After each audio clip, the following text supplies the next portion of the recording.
Goodbye, or rather, see you never, to the girl I loved most. If only you were still here, you'd be just like any other girl your age.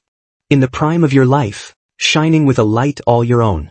I'm starting to forget the sound of your voice, the way you looked, and the way your face lit up when you smiled at me. So, I've come to find you. Lily Rivers and I grew up together. I've always been that guy who had both the brains and the looks. Ever since middle school, girls had been tucking love letters into my locker. And Lily? Everyone knew her as the undisputed it girl of our school. We both excelled academically. Fate seemed to have a plan for us because we'd been in the same class since kindergarten. My parents were both teachers and held me to a high standard, but I was always the rebellious, playful type.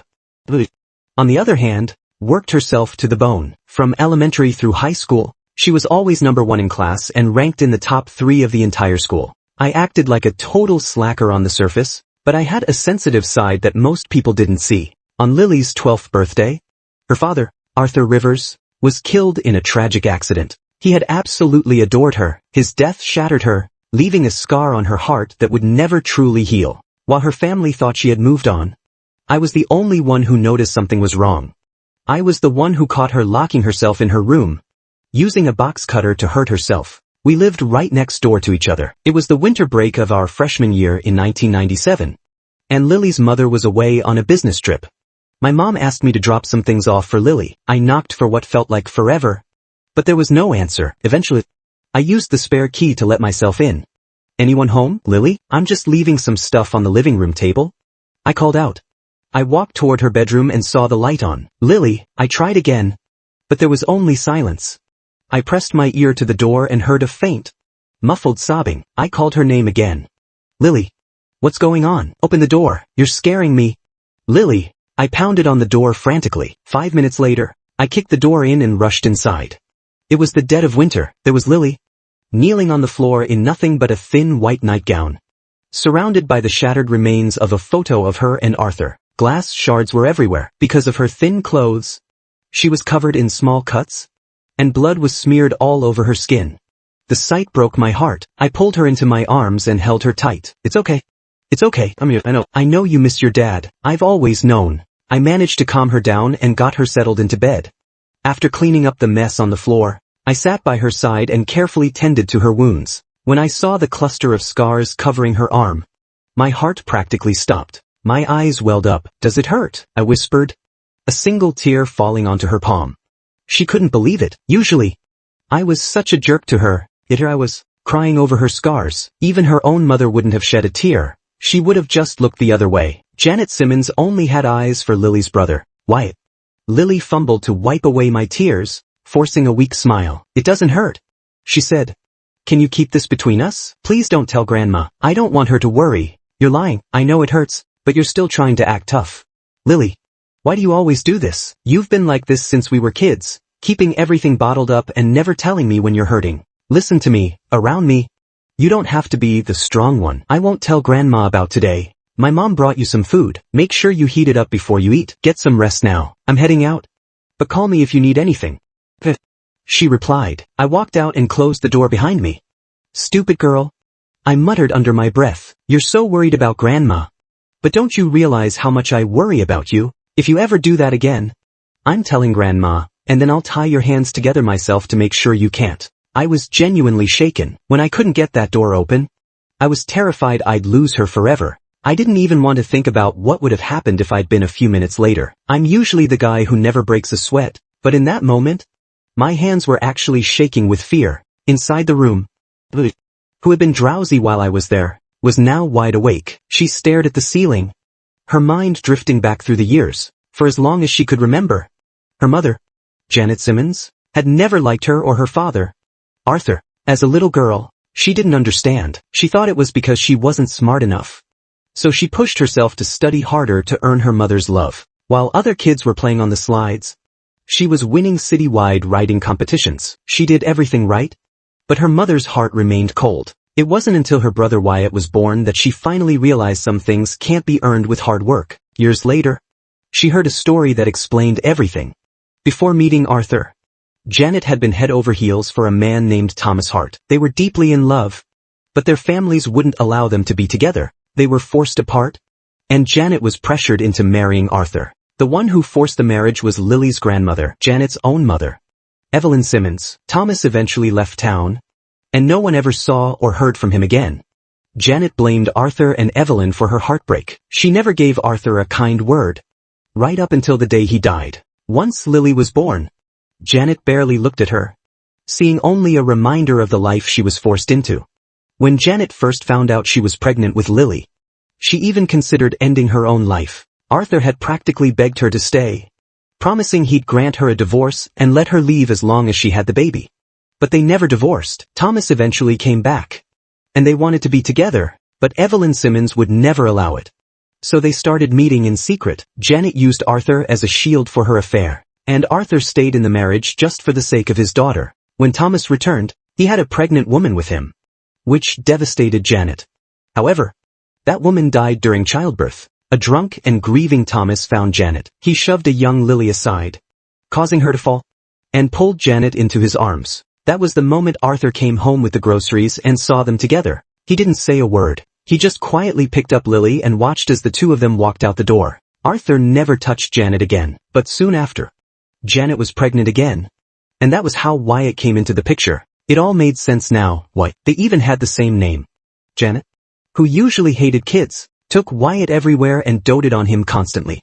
Eventually, Lily stopped begging for her mother's love. Whenever the topic of motherly love came up, she'd just give a helpless smile and stay silent. At least she still had her father and Grandma Evelyn. But now, her father was gone.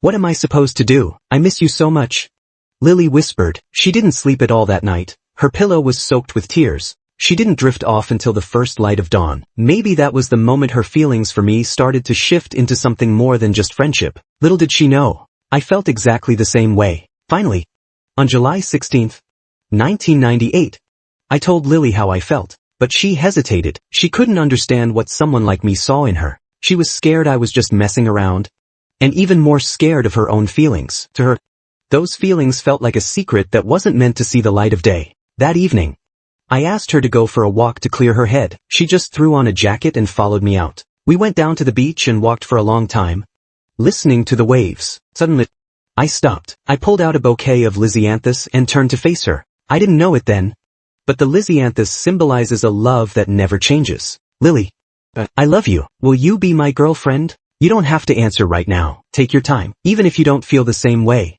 it's okay, I started to say, but her voice cut me off. Filled. I love you too. In the end, Lily followed her heart.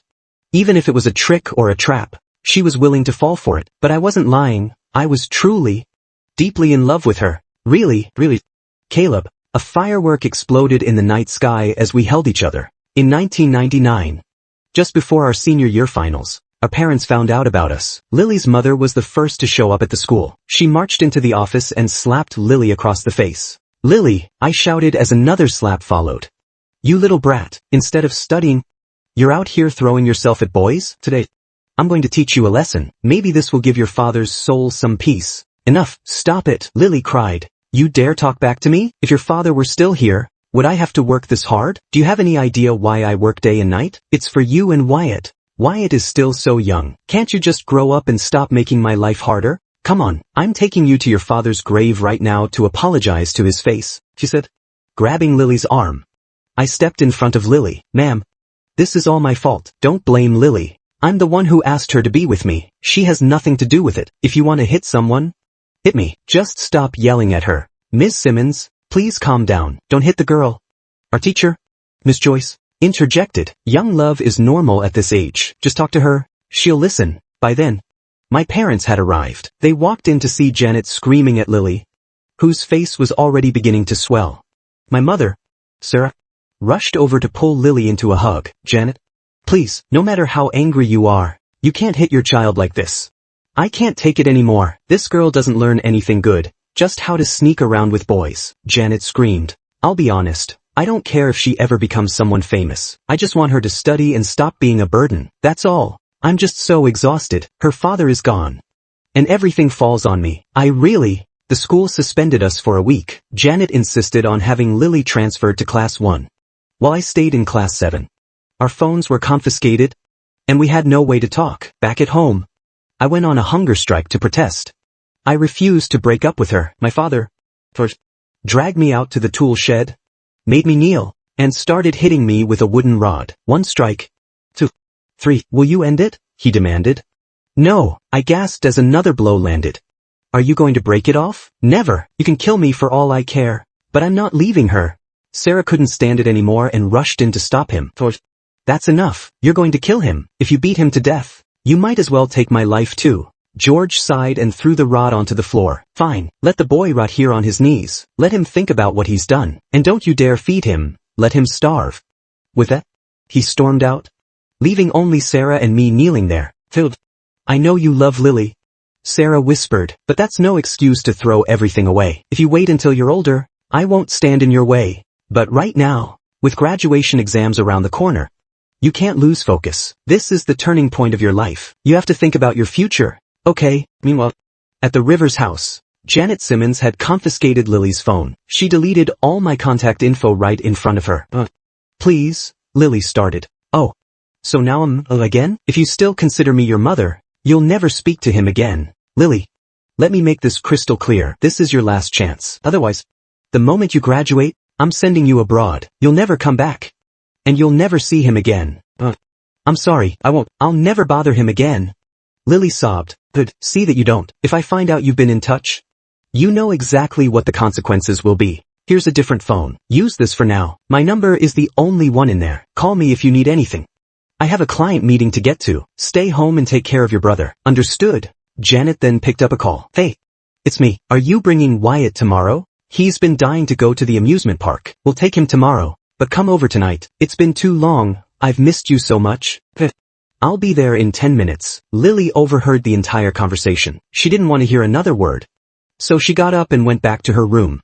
She locked herself in. She pulled a box cutter from her drawer and, with a blank expression, began to slice into her skin.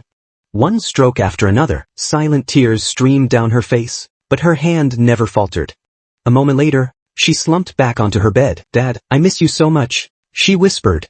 Early the next morning, before the sun was even up, Janet came home and took a sleeping Wyatt away. Lily wasn't actually asleep, but she stayed still, pretending to know nothing. She knew what was happening. Her happy family of 3 was going on a trip. Ever since her father died, she'd seen this play out a dozen times. Her mother claimed it was for business, but they were really going on vacation. She understood everything. She wished Janet wouldn't lie. If she wanted to take Wyatt and be with her real family, she should just do it openly. There was no need to hide it, and certainly no need for the fake kindness. She saw through it all. Eventually, she drifted off, only waking up when she heard a knock at the door. But she went to open it. Grandma, what are you doing here? Oh, my sweet girl, look what they've done to you. I'm fine. Grandma, really? Lily said, her eyes turning red. She threw her arms around Evelyn Simmons. You're just like your father. Evelyn sighed. Too stubborn to say when you're hurting. Don't cry.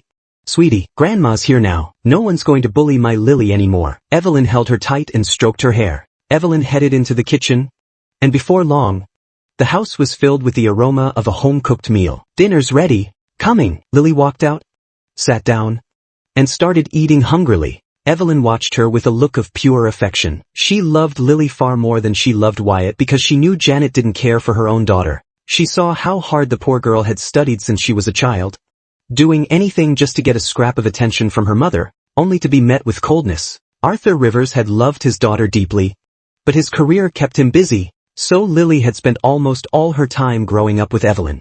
Slow down. Honey, there's plenty more in the pot. This is so good.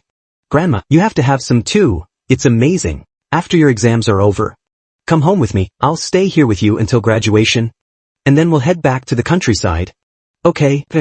Lily agreed. For the next few weeks leading up to graduation, Evelyn stayed by Lily's side, picking her up and dropping her off at school every day. She provided all the motherly love that Lily had been starved of. Since that day, Lily and I hadn't spoken a single word. We barely even saw each other. Then, on a Saturday night just a week before the finals, Lily's phone rang. It was an unknown number, but she knew those digits by heart. It was me. She had no idea how I got her new number, but after a moment of hesitation, she picked up. The sobbing voice came through the line. Please, just wait for me. Once I get into university, I'm taking you away from this place. You have to wait for me. Lily didn't say a word. She pressed her hand over her mouth, desperate to stifle her sobs, but the tears streaming down her face told the real story. She wanted time to stop right there. She didn't want to hang up. She just wanted to keep hearing my voice. She couldn't bear to let go. Suddenly, Janet Simmons burst into the room. Lily hung up instantly, but Janet saw her red, swollen eyes and knew exactly what was happening. Lily, did you forget everything I told you? I'm not asking for much. Just get into a good college. Can't you just give me some peace for once? You're going to be the death of me. Give me that phone. Now. When Lily resisted, Janet slapped her. She snatched the phone and hit redial. When it connected, she hissed at Lily. Tell him it's over. You aren't just ruining your own life. You're dragging him down too. Caleb's entire family is counting on him. Don't go down in flames and take him with you. Tell him it's over. Do you hear me? Lily, I called out from the other end. She remained silent. Janet hit the mute button and screamed at her. Speak.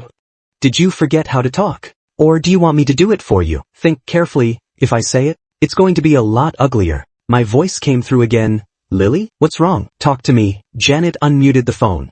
Let's break up.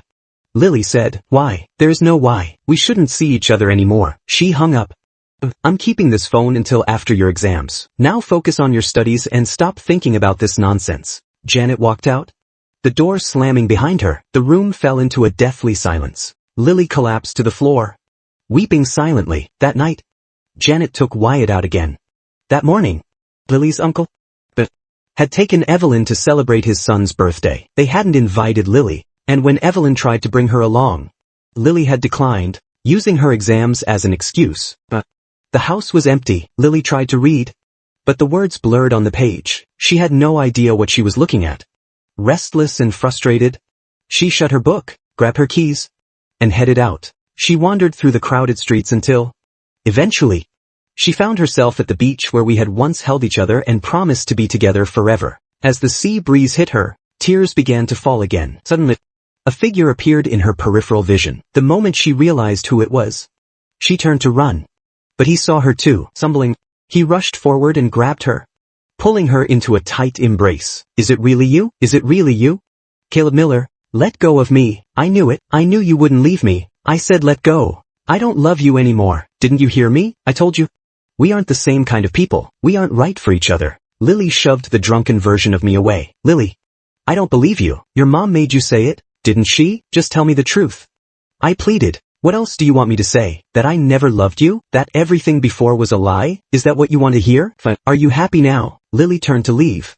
Lily Rivers, I don't believe for a second that you never loved me. I never loved you. Now are you satisfied? Can I go now? Her words were poison, meant to hurt. But as she walked away, her legs were shaking so much she could barely stand. She could lie to him, but she couldn't lie to her own heart.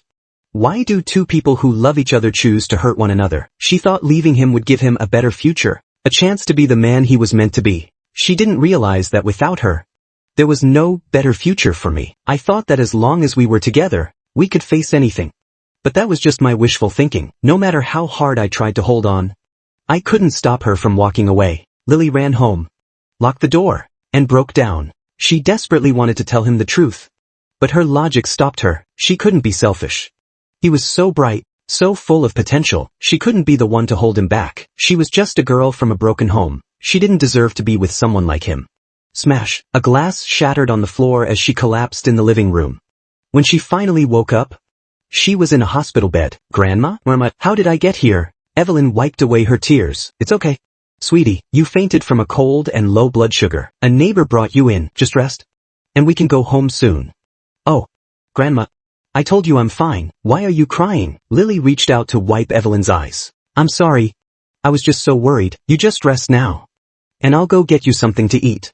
I want some rice porridge. You got it. Lily closed her eyes. A moment later, a doctor arrived. Are you Lily Rivers' guardian? Could we speak outside for a moment? Her situation is complicated. I'm her grandmother. Evelyn followed him into the hallway. This wasn't just a simple case of low blood sugar. It's brain cancer. The news hit Evelyn like a bolt from the blue. Her legs gave out and she collapsed to her knees, clutching the doctor's coat. Doctor? There must be a mistake. She's so young. How can it be brain cancer? You have to check again. Please.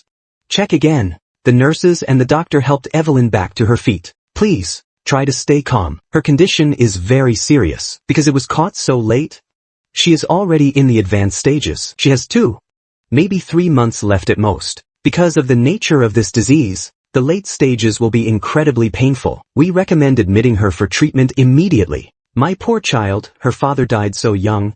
And now this? What am I going to do? Evelyn wailed, nearly collapsing again if not for the nurses supporting her. Take her over there and help her calm down. Let her get some rest. The doctor instructed. The nurse helped Evelyn Simmons to a chair and sat with her, offering quiet words of comfort. Inside the room, Lily Rivers, who had been pretending to sleep, had heard everything. Tears began to flow uncontrollably down her face, for reasons she couldn't quite name. She felt a strange mix of relief and heartache. She was almost glad that she could finally leave this painful world behind. But the sorrow was overwhelming because she couldn't bear to leave her grandmother, the only person who truly loved her. Evelyn decided to keep the diagnosis a secret from Lily. When she returned to the room, Lily was sitting up, quietly sipping on some rice porridge. As Evelyn watched her, she couldn't stop the tears from welling up in her own eyes. Lily pretended not to notice, kept her head down, continuing to eat her porridge even as her own tears fell, drop by drop, into the bowl. Grandma, this is so good, Lily said with a forced, bright smile. In reality, it tasted like nothing at all. Time moved quickly, and soon it was July 7th, 1999, the start of graduation exams. Evelyn hadn't wanted Lily to go, but Lily insisted on taking them. On July 9th, the exams ended. Afterward, everyone gathered at school to take the final graduation photo. That was the last time Lily and I ever saw each other. Everyone, look at the camera. By then, Lily was incredibly frail. She should have been in a wheelchair, but she refused to let me see her like that. Instead, she had someone stand just out of frame, holding her up. Anyone who knew the truth was fighting back tears. Even our usually stern teacher, Miss Joyce, had eyes that were red from crying. That was the last time Lily would see him. Caleb Miller looked absolutely exhausted. He hadn't shaved, and his hair was a mess. It broke Lily's heart, but there was nothing she could do. She wanted so badly to run to him and pull him into a hug, but she didn't even have the strength to stand on her own anymore. She didn't want him to remember her this way. She wanted the best version of herself to be the one he kept in his heart. She decided it was better if he just forgot her. It was better if he didn't remember that a girl like her had ever been part of his youth. On July 27, 1999, the results were posted. Lily had been accepted into the National Aviation Academy, NAA, the school we had always dreamed of attending together. But she would never go. By then, she was too weak to even get out of bed. She spent her days confined to a hospital room. Now that she was dying, Janet Simmons treated her with a sudden, sharp kindness, peeling apples for her whenever she asked. Even Wyatt would visit, sweetly calling her big sister, and reading her stories. But it was all too late. These were things she no longer wanted or needed. When the scores came out, she asked Miss Joyce about my results. She learned that I had failed the exams. That night, after her family had fallen asleep, she fought off her own drowsiness. She used a phone to secretly contact my parents, then sent me a single text, "I'm waiting for you." I was in the middle of a video game when the message arrived. I almost ignored it, but something made me click. "I'm waiting for you." I thought it was a prank at first. I started to exit the app, but then I paused. I stared at the words for a long time. It was her. I tentatively typed back, "Is it really you?" The reply came almost instantly, "It's me. Do you remember what you promised?" I remember. I wrote, "I promised we'd get into the NA together. Does that still stand?" I couldn't wait to type any more. So I called her. "Miss Rivers, look at my scores. I wouldn't even get into a community college right now, let alone the academy." She started coughing violently. "What's wrong?" I asked. "Nothing," she managed to say through the coughs. "Just a bit of a cold." "I'm sorry. Why are you apologizing?" I asked. "I'm sorry for the horrible things I said that day." She whispered, "I'm sorry, I just thought my mom was right. I thought I was only holding you back. You always were so full of yourself." I teased. She laughed softly. "As long as you forgive me, that's enough," she said, before coughing again. "Are you really okay, Beth?" "I'm fine, really," she insisted. "Then go see a doctor tomorrow." "Okay, Beth," she replied. We talked for hours that night, and it felt like every wall between us had finally crumbled. "I want to see you," I said. "Better not," she joked. "It's late. I might scare you to death. Can we meet tomorrow? Then, you'll see me when you get into the NA." She replied, "Fine. Then you have to wait for me."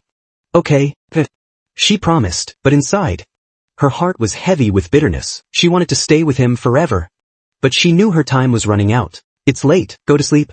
She said eventually, alright, good night. Lily, good night. Bye, bye, see you never. See you soon. We sounded like two little kids, reluctant to hang up. She had spoken the truth, but masked it as a joke. It left a bitter taste in her mouth. After that night, I never heard from her again. Every message I sent felt like it was disappearing into a black hole. One day, I logged into my messages and, on a whim, sent her a quick, "You there?" An automated reply popped up immediately. "I'm waiting for you at the NA." The days blurred into each other. I was at home studying when a sharp, sudden pain shot through my chest. I had to stop and catch my breath. The sky, which had been perfectly clear a moment ago, suddenly opened up with a torrential downpour. I stood by the window, watching the sunshine charm Lily had given me as it swayed in the wind. The weather report on the TV said it would be the last rain of the year. It felt like everything in the world was her, whispering one last goodbye. At the hospital, Lily had undergone surgery the day before, but her heart had suddenly stopped. She was rushed back into the emergency room. In the haze of her fading consciousness, she saw them, her grandmother, and her father. "Dad, did you come to take me home? I missed you so much," she whispered, reaching out to embrace Arthur Rivers. Lily Rivers passed away. 3 months later, her grandmother, Evelyn Simmons, took her own life with an overdose. She left a note. "My little girl, she was always so timid. I'm going to find her. I need to be there for her." In 2000, I finally got into the National Aviation Academy. I searched everywhere, asking anyone I could find, but no one had ever heard of a student named Lily Rivers. I refused to believe it. When I went home, I found both of my parents, George and Sarah Miller, waiting for me. They seemed to know exactly what I was going to ask. Sarah didn't say a word. She just quietly handed me a phone. It contained a video and an audio recording from Lily. I clicked on the video first. "Hey, Caleb, if you're watching this, it means I'm already gone. Please don't be mad at your parents. This was all my idea." The girl in the video was a shadow of her former self. Her hair was gone from the chemotherapy, so she wore a small hat. She was in a hospital gown with a gray sweater pulled over it. "I'm sick, Caleb. It's bad. The doctors say the surgery probably won't work. So I guess I can't be with you after all. Hey, I promised I wouldn't cry. Look at me. I'm a mess. You aren't allowed to cry either. Okay, you have to be strong. Don't be sad. I'm just going off to fight some monsters. Don't be sad. You have to smile for me. Got it?" Before she could finish, Lily broke down, burying her face in her hands. "But I don't want to die. I want to be with you. I haven't even seen you become a pilot yet. The first video cut off abruptly. With shaking hands, I clicked on the audio file. "Filled. I'm being so selfish. Part of me wants you to remember me forever, but part of me wants you to forget me entirely. If there's a next life, I want to be with you again. I'm sorry, Caleb. You should probably just forget about me." The recording was silent for a moment before her voice came back, thick with sobs. "Filled. I'm going into surgery now. If it works, I'll come find you. If it doesn't, then please, just forget me." She knew the surgery wouldn't save her, but even in her final moments, she wanted to give him a shred of hope, even if it was just an illusion. My heart felt like it was being ripped out of my chest. The next day, I took a bouquet of lisianthus to Lily's grave. I remembered that lisianthus were the same flowers I had given her when I first asked her to be mine. I placed the flowers by the headstone and looked at her face. In the photo, her smile was as bright and radiant as the sun. I reached out, my fingers tracing the cold stone of the picture, and then I collapsed, sobbing uncontrollably. After that day, I changed. I became more focused, more mature. I threw myself into my studies. 4 years later, I graduated from the NAA and became a pilot in the Air Force. One day, while taking a break on the training grounds, my fellow pilot Grant asked me, "Caleb Miller, what's with the locket you're always staring at?" "It's my girlfriend," I replied. "Oh, that explains it. Is that why you take leave every year to go back home, to see her?" "Yeah," I said. "So, how old is she?" "She's 17. I said, "If she were still here, she'd be 24. Just like me." Grant didn't say another word. He just clapped me on the shoulder, offering silent understanding. In 2008, during an aerial combat mission, I took down 2 enemy fighters, but my right wing was shredded, and my jet went down. I was 27 years old when I died in the line of duty. Later, they found me in a field of wild lisianthus. When they recovered my body, they saw that I was smiling. My hand was still clutched tightly around the locket with her picture inside. He missed his girl, and 10 years after she left, he went to find her, carrying the honor of a hero with him. A love born in the valley, A romance in the rain. A love that defies death and endures forever. May they never be parted again. The end.